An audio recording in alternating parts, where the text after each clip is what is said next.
Оқушылар, қазіргі болатын сабағымыз математика сабағы.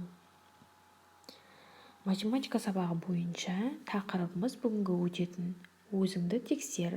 Яғни оқушылар, бүгін біз барлық бөлім бойынша қорытындылап болдық. Енді өздеріңізді тексеріп көріңіздер. Ол үшін 39 және 40 беттермен бүгін жұмыс жасайтын боламыз. Оқушылар, математика оқулығын ашып, дәптерлерін аша қойыңдар.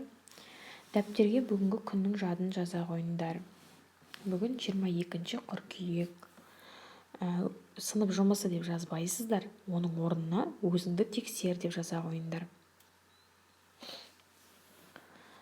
Егер жазып болған болсаңдар, кітаптың 39 бетіне назар аударамыз.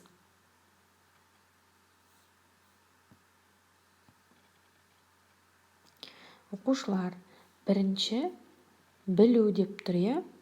3 таңбалы сандар мен толық мыңдықтарды жазуды және салыстыруды білесіңдер. Бұл бірінші тапсырмада.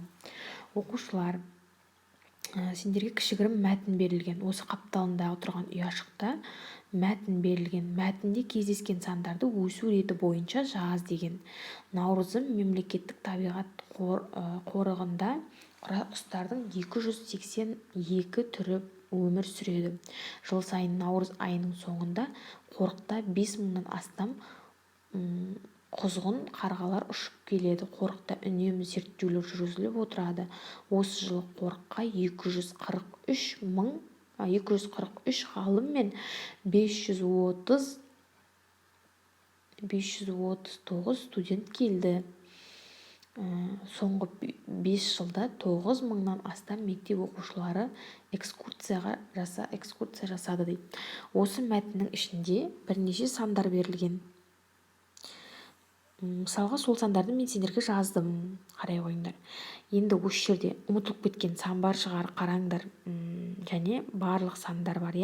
Осы сандарды өсу ретімен орналастырасыңдар. Яғни өсу реті деп отырғанымыз өседі ғой, 1, 2 деп жоғары қарай өседі ғой. Сол сияқты қылып, ең кішкентай саннан бастап үлкен санға дейін өсу ретімен орналастырып шығасыңдар.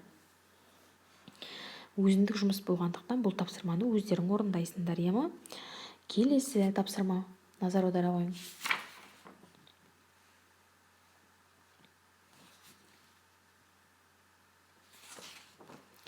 Келесі тапсырма тағы өздеріңе арналған қолдану деген тұр.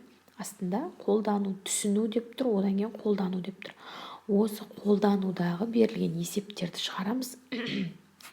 Және келесі бетте талдау деген бар. Көріпсіңдер ғой. Заңдылықты анықта, қатардағы сандарды ары қарай жалғастырып жаз.